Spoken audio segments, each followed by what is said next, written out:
This is the Little Johnny Chronicles number 18, the Darkness series, episode number 2. And today, what I'm going to provide you is a little bit of a visual representation, just to illustrate what I'm talking about in a picture. So I owe you a graphic, I guess, because of the way I prefer to present information. Of course, this written essay, spoken essay thing has to evolve, so that I can present these graphics in a more professional manner. My chicken scratch is not going to suffice. But for today, uh, the show must go on. So I'm going to continue, but I owe you some homework. But I will show you the picture I'm referencing, and it's not complicated, so there's not a lot to keep track of here. So as I start to talk about these dark subjects, the things that make us good or bad, I think it helps to have a context, um, I guess a higher level context, so that we can relate. Because there's more than one side to the story. You have good and evil, and they very much appear to me to be opposing forces. Although there are occasions where they can be blended, sometimes we reach into the dark side of our soul in order to do the unthinkable, depending on the situation. For example, protecting our family from a burglar. There's things like that. But it does help to have the other side of it, at least on the introduction. So the way I view this thing is, and I stole, of course, the idea of the yin and the yang.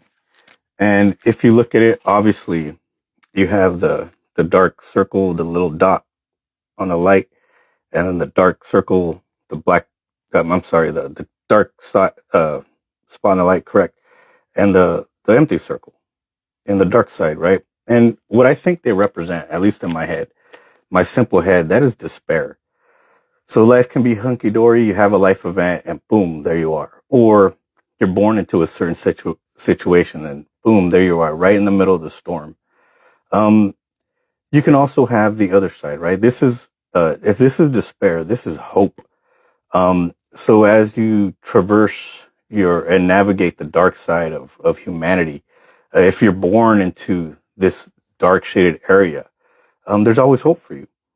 And that could be, let me explain it. I have it written down, and so I won't try to go off the top of my head. So the little dots represent despair on the light side and hope on the dark side.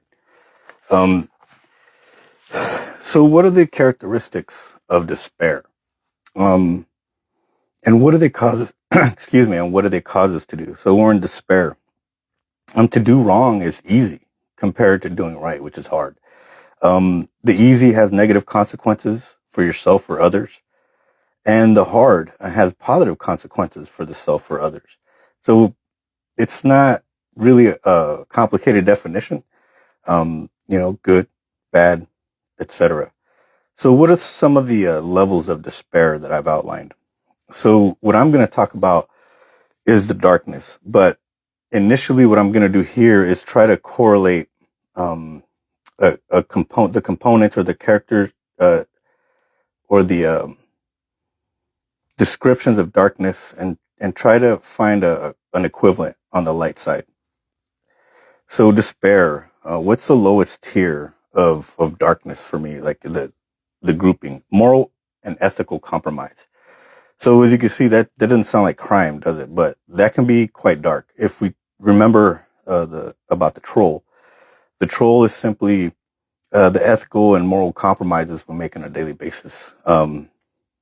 We can do better. We're not committing crime, but we know we're doing wrong. So what's the corollary right there for the good side is just discipline. Sometimes it just takes discipline to mind your own business. Sometimes it just takes discipline to do the right thing in the face of, an opportunity. And we'll talk about the opportunists later. But we've heard about keeping the honest man honest, walking by a valuable item and either returning it to the owner or just leaving it unbothered. frequently we want to, I guess, enrich ourselves in an easy way. Those targets of opportunity, though, does it compromise our integrity, our morals? You have to ask the question. If the answer is yes, then of course we're starting to sink down the rabbit hole of despair. Next, below moral and ethical compromise, or above it, depending on how you want to see it, are moral crimes. So these are basically just the seven deadly sins. I think the seven deadly sins encapsulates, the beginning of true consequential behavior. And it could be a bunch of different things. I won't enumerate it here. We're going to get into the weeds later on. What's a corollary on the bright side? So the corollary to moral crimes is protecting the innocents, or providing honest effort toward integrity. Again, it's related to discipline. Can I do the right thing in the face of adversity? Regardless of how I feel about retaliating for certain trespasses against me, what am I going to do? Am I going to take the law into my own hands? Am I going to simply try to abide by the law and let the system take care of it? We all understand how that works or doesn't work sometimes. So again, good versus evil. And higher up on the tier or lower on the tier, again, depending on your perspective, crimes of the soul. And this is true crime. This is just a direct violation of what we know to be good and right. It's not very complicated at that point. You're doing wrong. You know you're doing wrong. And that doesn't necessarily help anybody. What's the positive corollary there is spirituality, faith, education, and our understanding of situations. So as you could see, it starts to get more complicated as you start to navigate the light, as you try to do the right thing. It's thoughts that build upon thoughts to gain a better outcome. I don't see it anyway. I wish doing good was as simple as doing bad, but in my mind, it isn't. When you're operating in a negative way, you can absolve yourself of the requirement to stay inside of any type of box that is related to good for the self and the good of others. All right. Next, number 4, crimes against humanity. So on my tiering system, this is higher up. The higher you get, the more evil you are. I'm doing the list in reverse because I'm going from least to worst. That's just how I'm presenting it. But as I get into the weeds and start to detail each category, I'm going to go from the bottom to the top. If you recall, I started with the troll series, and the troll is, again, that first level of moral and ethical compromise. The very inkling of the evil deeds that we can possibly do, and that we participate in. So crimes against humanity, what's the opposite? The opposite of crimes against humanity, what contradicts that or opposes that, is benevolent tribal organizations and leaders. So the leaders of our benevolent leaders of our tribal and government organizations that are actually trying to do good for the populace, right? Because once you are able to affect people's lives and impact people's lives, the more people you impact, the worse you are, right? Because your decisions relate to more people. And if that's the case, if you're doing bad, you're hurting more people in the process. The corollary is benevolent leaders. The more good I try to do, or the more good or the better I try to represent my tribe or my group or whatever, then the better off my constituents, the citizenry, my tribal members will be, etc. You could see, I mean, it's not complicated at this level, but once we get into the weeds, you'll see how it gets a little bit more dicey. And lastly, at the top of the tier of darkness, at the top of the scale of darkness, I have listed is our lost souls. I think by nature, some of us are just bad, and I don't necessarily think that's those people's fault. We could lock them up. We could put them in jail. There's definitely consequence for our behavior. But these people were truly sick. There's something wrong with them. And I hate to categorize them like that, but that's just a fact. So what is the opposite of that? What is the opposite of a lost soul in my mind? Are the saints among us? There are just some people among us who can do no wrong, and they have tremendous work ethic, and they practice what they preach, and they set really good examples. And the way I have it defined here is lost souls are umbilically connected to despair. So it's as if there's no way out for them. So their life, their blood is pumped through that lens of despair, and that's the only way they have to see life. For the saints among us, right, they're umbilically connected to hope, where there's almost no situation they can encounter where they can't lean on hope as a way to do something better on behalf of themselves or on behalf of the tribe or their group. And that's it. It's not complicated. Again, it's just the yin and the yang. It's the dark side against the light side. And this honestly represents the whole. That represents our personality. There's no way around having dark components to our soul, and vice versa. People who are in trouble, people who are in despair, they're not all evil. They're not all bad. Matter of fact, we're all the same. We all fall into these categories at one time or another, or more often than not. It just depends on the choices that we make. Okay, so now that I've tried to describe how I visualize this thing, let's move on to some specifics. So I've written all kinds of examples underneath these different headings or definitions that I've provided. So underneath moral and ethical compromise, you already know that's where the troll resides.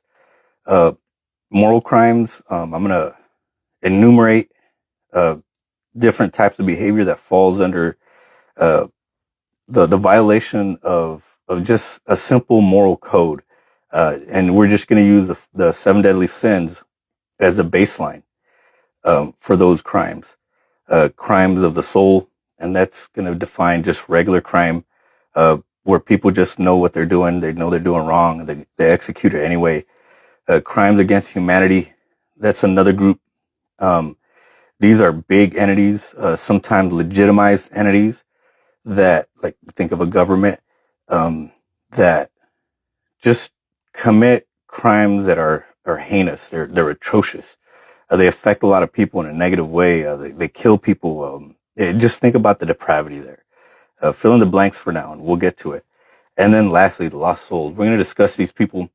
Some of the stories are tragic. I don't think I'm going to come up with any specific people, but as we describe the folks that fall into that category, I hope that we can illustrate that some people just ain't never going to be good. They're not going to have the ability to be good. And why do we want to identify those people? How do we help them? How do we make them part of the tribe? I don't know. That's a complicated one. I haven't really done any homework or research on that. Cause again, I'm starting at the bottom. So, in the overall tiers of darkness or degrees of darkness, I have 3 main groupings. Group 1 is truly naturally born wrong or evil. Second, they use systems to provide the appearance of legitimacy. So these are those crimes against humanity that I'm talking about. These are legitimized systems that actually commit crime. Again, the best example I have are governments. Another example are corporations. Another example would be militaries. And it just depends on where you are in the world as to whether or not yours is bad or good. But as I outline this, we're going to see that there's more malevolence involved here than actual good. Anyway, this another characteristic of group 1 is they're truly evil. If you looked up evil in the dictionary, you would probably think of some of these things, these organizations, these people, this behavior. And then these people in group one, they do wrong in the face of good, in the face of God, and in the face of better ideas. They just don't give a shit. It's not, there's nothing you can do to convince these people that there is such a thing as hope. At least not on the surface, right? It takes work to get to these folks. I mean, which is the whole reason I kind of developed this system, uh, as far as the yin and the yang perspective, because if you're operating in goodness, we tend to stick with people that are doing good. But in my opinion, if that's what we do, we're abandoning those people that need the most help, that need the hand up, that need that different perspective to help them to think more clear, or to think of others, or to think of themselves even. Um, so that's group one, and group one are the bad guys. Those are the worst ones. We'll get to those. All right, group two. These are non-legitimate entities, as opposed to like a government. This is like organized crime, gangs, things like that. You can think of it as where there's strategic evil, high-level evil, evil that impacts numerous amount of people in one fell swoop. There's a tactical type of evil. Well, they affect a multitude of folks. Simply, they're not as bad as the enabled groups, the groups whose malevolency has been sanctioned by a government or a law or a god even. These other groups, they know they're bad. They're not trying to hide it. They don't give a shit that you know about it. Well, maybe they do, so that they can get away with the crime, but they don't operate as any type of formal government. They're their own entities. They know they're criminals. They know they're criminal gangs. They know they're criminal organizations, etc. They're non-legitimate entities, of course, and then they're organized, for the most part. In order to commit crime or to be this heinous, typically you have to be organized in some fashion. And these people do wrong or do evil in the face of good, in the face of God, in the face of the universe. They do good. I mean, they do evil in the face of a better idea, a better plan. And one of the things that distinguishes this group, that doesn't avail itself, the characteristic isn't assigned to group one, which is really bad, really evil folks. Group two, some of these folks are just victims themselves. And what happens is you're born into a community, that community isn't resourced well. And because of that, there are only initially so many things that these people can take on in life. Am I going to go to school and be a scholar when I have to walk through the gauntlet of gangs on the way to school and do it in reverse on the way home? What are my opportunities there? What are my chances for success if I'm born into that type of environment? So you can kind of see what I'm trying to elucidate there. Group two they're the bad guys, but they don't necessarily have to stay there, and they aren't necessarily lost souls. Their soul isn't contaminated to the degree where they become mass murderers, or they could be mass murderers. Again, this is a tiering system. So, there are worse things, and you'll see as I start to enumerate the exact examples, how, as we move up the scale, the worse the people get, the worse the behavior is. All right. And then last group three.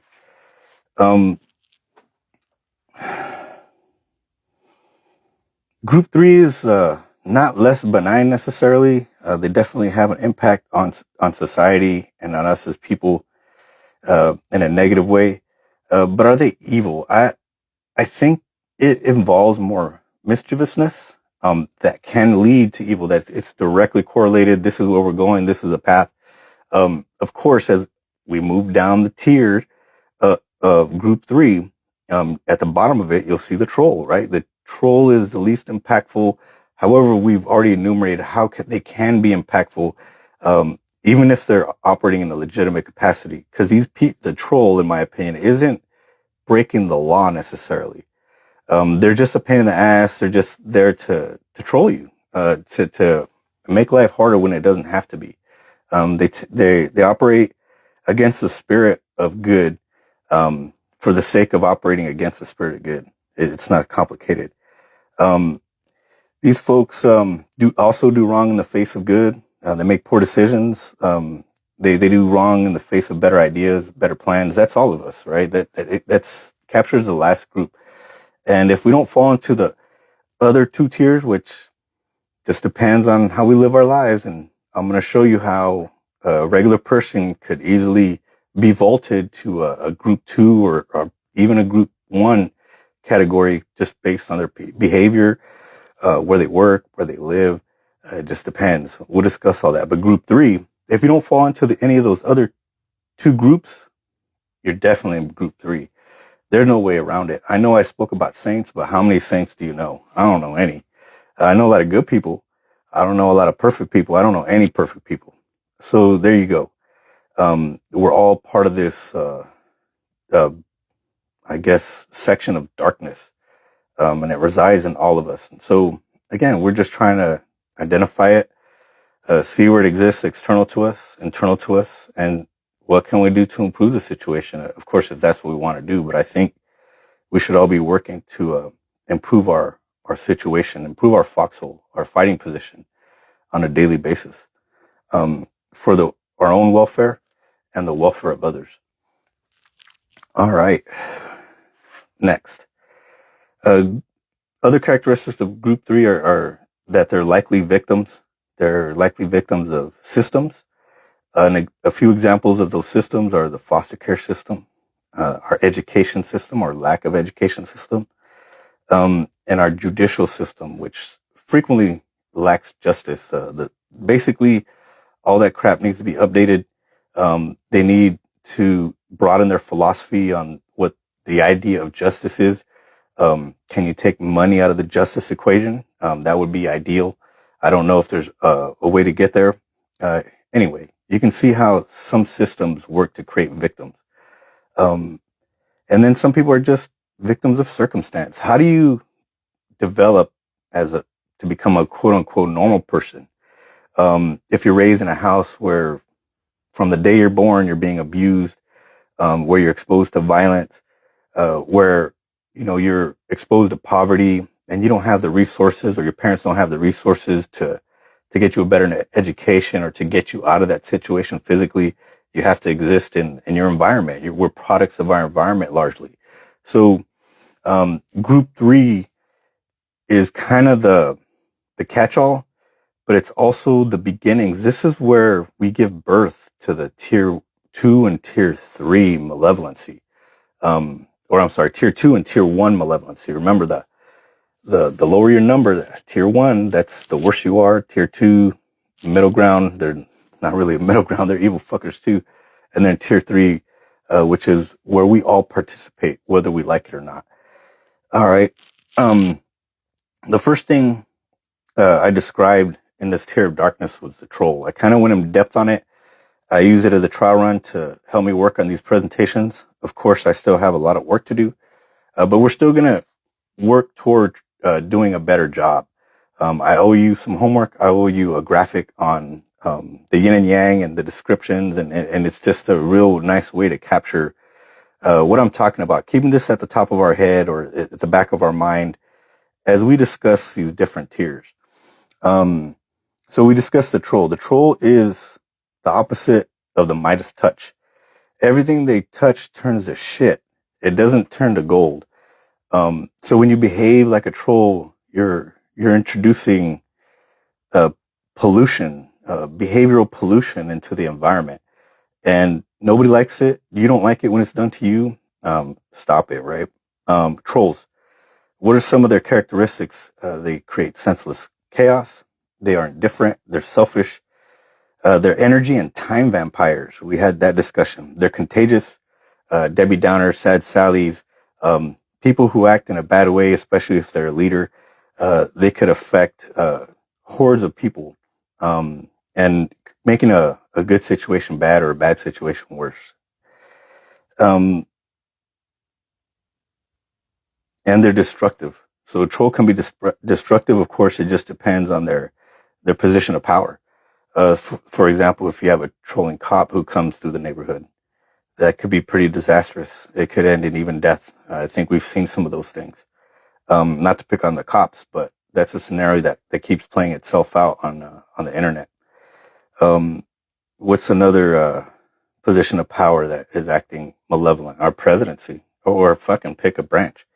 None of our Congress people or our judge or Supreme Court justices or the members of our executive are raising the bar in any level. Matter of fact, they're setting our country back.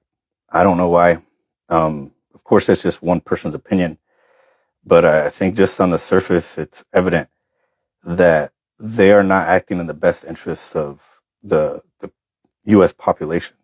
I think we all have an understanding of how things should be operated. We can agree on not almost all things, but we can agree on a lot of things. But they would rather tell us that we don't agree and that we should fight with each other. Again, high level troll.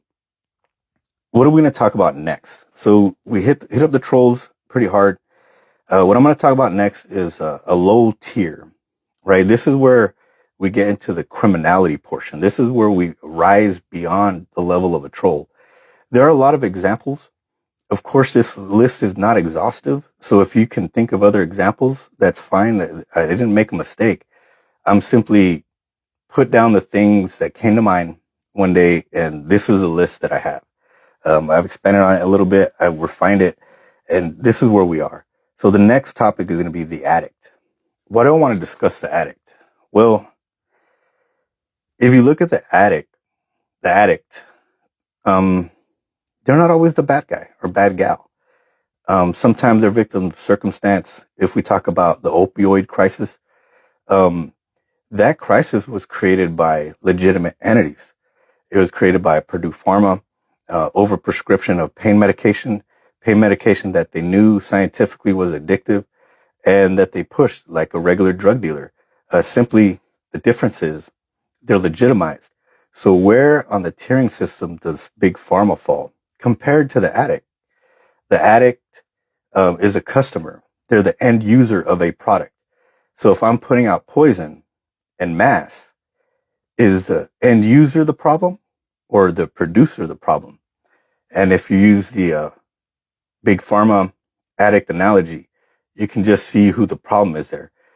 I don't blame the addict for what the cartels do.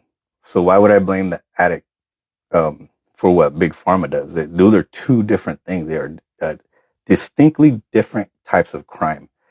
The problem with the addict, though, because they need to get that high, other types of crimes are committed in order to get the drugs or the whatever they use, or the drugs themselves cause the crime. For example, I think the statistic is 60% of crimes are alcohol related, meaning simply that the person was drunk to some degree when they committed the crime. And we all know, if we've drank to any degree, that when we're inebriated, sometimes even when we're not that drunk, our judgment is very much impaired. I'll share some stories once I do the presentation, because I can demonstrate to you that I've committed crime. I've been criminalistic in my addictions, especially when it's related to alcohol.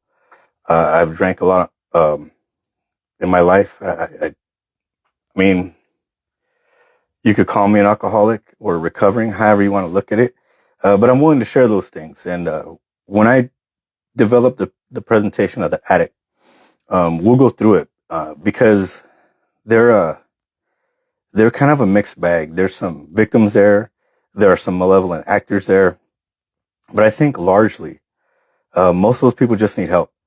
They need help, and we need to get them help before they start climbing and escalating this ladder of malevolency, because there's a difference between committing a burglary, which is very serious, in order to get a valuable item out of a house or a property in order to sell on the street to get money to support the habit, versus simply shooting somebody and stealing their wallet out of their pocket so they can go and get some more drugs. Like those are two different crimes. But the the reason for them is the same, is to feed the addiction.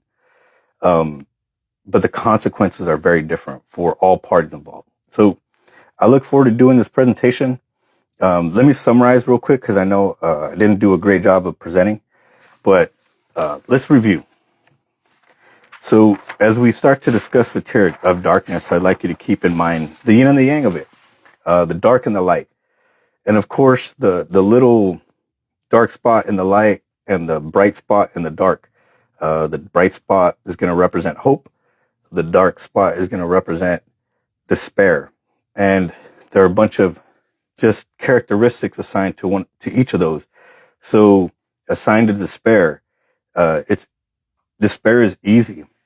It negates consequences for yourself and for others. It provides negative consequences for yourself and for others. Some of the other characteristics, it involves moral and ethical compromise, or moral crimes, or I should say, and or moral crimes, and or crimes of the soul, and or crimes against humanity, and or you are simply a lost soul, and you're umbilically connected to despair, meaning you have no way out. It's part of your personality, or you've been doing dirt for so long, there's no way out. That's kind of a cop-out because there's always hope, in my opinion. But let's get to hope. All right, hope. Hope is hard, right? It's hard to operate in the good. It creates positive consequences for self or others, but simply it requires more energy to be good. And I think I use the analogy of the Big Bang Theory, or when God said, "Let there be light." The darkness exists on its own. When God said, "Let there be light," there was already the darkness, is what it implies. So that vastness, that vacuum, it was already there before the concept of light even existed, as far as I could tell. If we're simply looking at the Bible verse, "Let there be light," the second example is the Big Bang Theory. If we all, or all of the universe existed in a point of mass that was highly compressed, and then for whatever reason decided to explode and expand into what we now see as the universe, well, what was outside of that single point of mass was all darkness. So whether you want to take the scientific or the spiritual approach, the darkness always exists on its own. It doesn't take any effort, but it does take effort to spread the light. Somebody used the example one day. I don't know who created this quote, but they said something like, even the smallest candle illuminates the dark. You can't really extinguish it. Well, you could extinguish it, right? But if I light a candle, regardless of how dark the room is, it's going to light it up. And you should be able to see it for a distance. But the light, that candle, the lighting, the illumination of that candle implies work. How to create the fire? What materials do I need to create the candle even? So as you can see, like the darkness doesn't take a lot of effort, where the light definitely takes definitely takes a lot of effort to achieve. What are some of the other characteristics of hope? Discipline, protecting the innocence, our spirituality, faith, and education and understanding help to combat the dark side. Benevolent leaders, leaders acting in good faith, operating in those positions of authority and power that affect their constituents, but trying to filter out all the bullshit on behalf of the people that they serve, so that the end product, whatever is being delivered, whatever service is being delivered to the end user, the customer, the constituency, the citizen, is good. It's good for them. It's good for the environment. Their environment is good for the overall, the greater good. And finally, in this category, you have saints. There are saints among us. They're umbilically connected to hope. They're a bright spot in everybody's life. I wish there were more people like this. I don't know if living in the light is maybe kind of impairs your ability to see exactly how people are operating when they're really bad. I don't know because I don't know any saints. I don't know anybody who's that upstanding. I know a lot of upstanding people, but anybody who reaches the level of perfection, I definitely do not. All right. And as we go through those things,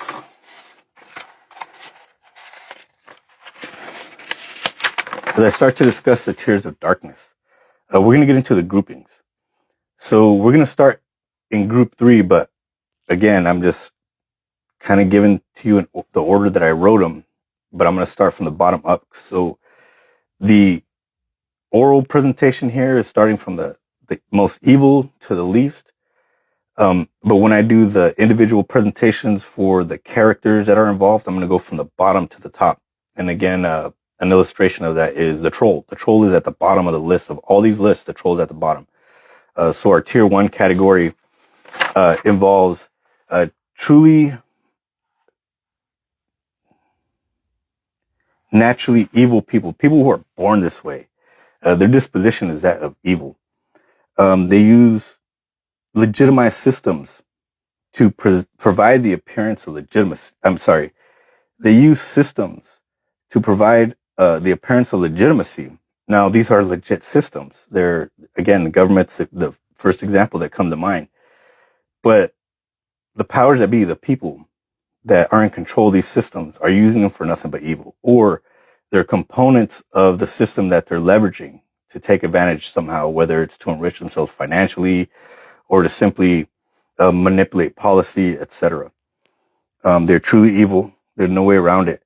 And these people do wrong in the face of good, God, the universe, and in the face of a better plan.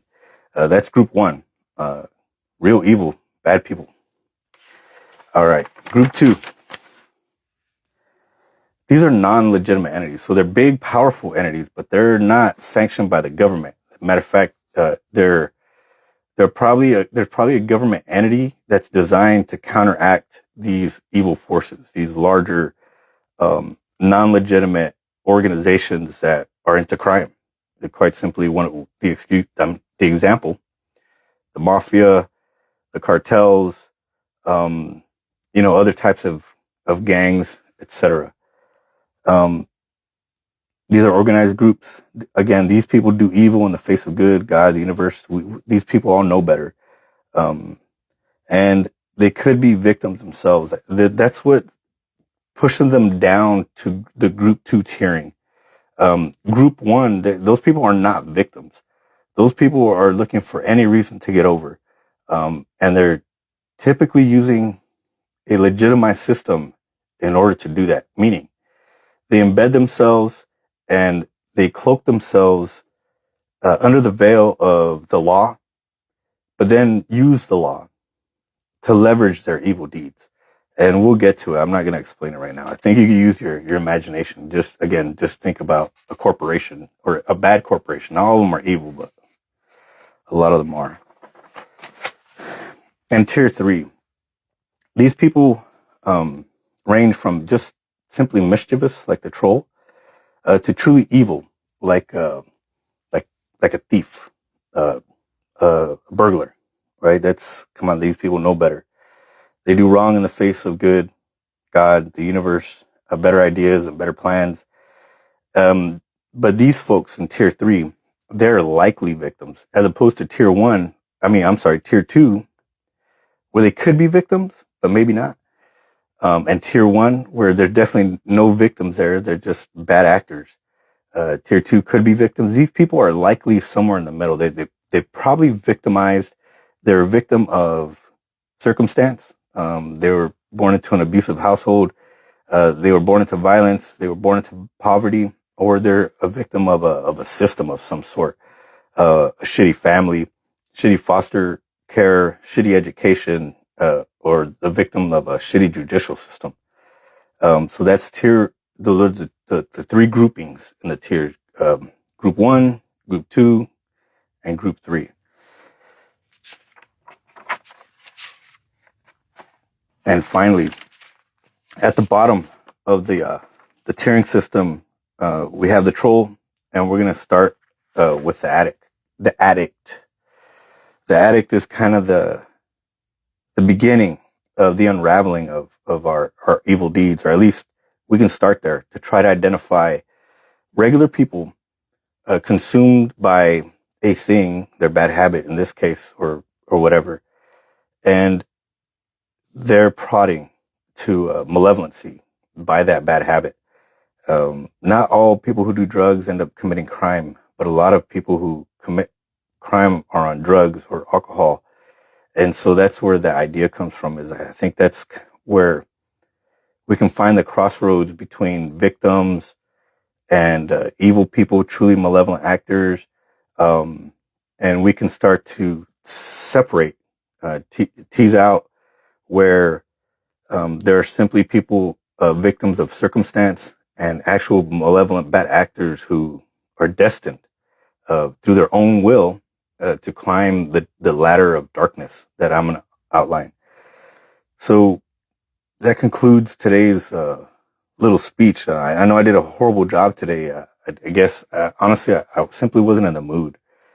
But I keep hearing this thing is to force yourself to do things when you're not in the mood, because it doesn't matter. What matters is that you execute, especially if you're trying to accomplish something big.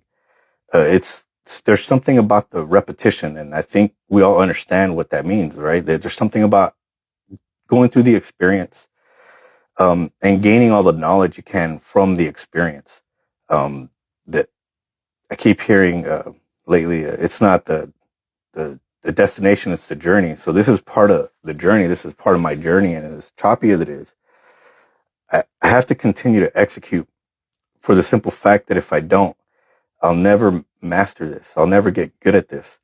And really, that is the goal. Why? Because I'm not dissatisfied with my current career field. My current background is in IT, but I have this desire, this compulsion to do something different.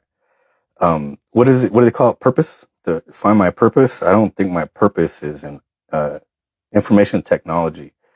I think if it was, I would have latched on to whatever that purpose was by now. And so I'm taking a break from employment to find myself, to find where I'm supposed to be going, to find that direction. And what I see happening is that I'm always thinking. And so what do I do with all this information in my head? I think that I've embraced it as a form of counseling, to make myself feel better, because, like, I started this whole project, this whole, at least on Instagram, this podcast or spoken essay format. I was trying to solve a problem. I was trying to get out of my own head. And I understand that right now there's a big problem with that. People being able to manage their mental. Um, I don't know why it's like that. When I was younger, it wasn't so bad. Maybe we didn't have all the distractions like we have now. People typically have a phone, which is, may not be healthy, is what we're starting to understand. Smartphones specifically, a tablet, a laptop, a home PC. So when you have all four, right, how much screen time are you getting, and how many distractions do you have? Never mind the TV. And our modern way of life just kind of takes our attention away from the good things we're supposed to be doing now, taking care of our mental health. And I think we're starting to learn that it comes from the physical. You have to start with the physical. You got to get up and move and do something, get the blood flowing, get all those nutrients to the brain, start eating more healthy. Health is a big component. Just the physical aspect of health facilitates the mental, and vice versa. It's a system. And, I think I was falling victim to the new way of thinking, operating in a way that told me I was never going to get better. I was always going to be depressed. My childhood trauma, my PTSD, my combat experience was always going to be a thorn in my side, to contend with until the day I died. It's bullshit. We got to get healthy. And this is my contribution to that effort, outlining what I think, my darkness is, putting some of the characteristics on paper, assigning characters to those characteristics, and then presenting it to you so that maybe you can identify some of the the dark parts of your soul, some of the dark parts of your anatomy, or just simply bad habits, uh, things that you can improve to better, operate your life, and also uh, have a better impact on the people that are around you. Because that's the other problem, right? We're not taking care of ourselves, and in that in that vein, we are lashing out at others. We are not taking care of each other, um, and we're always preaching that this is a Christian nation, and I really don't care your religion, but you know, adopting a Christian value system has a lot of implications. And in my opinion, the very first implication is that we do right by ourselves and by each other. Um, there's components of our Christianity that we largely ignore, like forgiveness, um, as opposed to outlining other people's sins, um, while ignoring other sins. And becomes an incongruent exercise. And that's another reason I'm doing this. It's like, okay, let's define all this. Give me the definitions so I know how to operate. And can we eliminate some of the hypocrisy related to the way that we're living our lives? Because the elimination of some of that hypocrisy uh, eliminates some of the falsehoods that we operate under, and also I think guides our behavior to set a better example. It shouldn't be do as I say, not as I do. It should be, I'm asking you to do what I say. Look at what I do, and let's hope that you think that what I'm doing is a positive example, a good example. I'm operating in good faith. I'm operating toward a more divine type of end goal. And I don't know what the end goal is. I don't know. I believe in heaven. Obviously, that means I probably have to believe in hell, which I do. But I don't know if any of that's true. All I know is what I can see. What's the term? Believe nothing you hear and only half of what you see. So basically, in this life, from my perspective, uh, we're all flying blind. And the best we can do is reach out to each other and try to agree on what is truly moral, what is truly ethical, what is truly right and correct, and not just my definition of it. Let's have the discussion. Let's have the discussion in your words. I want to hear it from your perspective, in your mind. Let's have the perspective from your side of the world, because geographically, um, we're segmented, and that's nobody's fault. But that creates a lot of differences. But are they really differences? Are they just a matter of context? And can we find the context that we can agree on and have the communication after that, learn each other's language so that we can get along? Uh, as far as I can tell, that's the mandate, right? That's the religious mandate. That's the universal mandate, um, that we get along. I can't find anything that tells me to operate in a sadistic manner. I mean, I could, but I know it's written by a person. So like, is that from God? Is that spiritual? No, it's just one of the malevolent actors on this list, misrepresenting what is good or what is proper. I hope we make this a good journey. I have a lot of work to do, and I hope, just to have a discussion with somebody. I don't have to get famous. I just want to talk. We'll talk to you soon.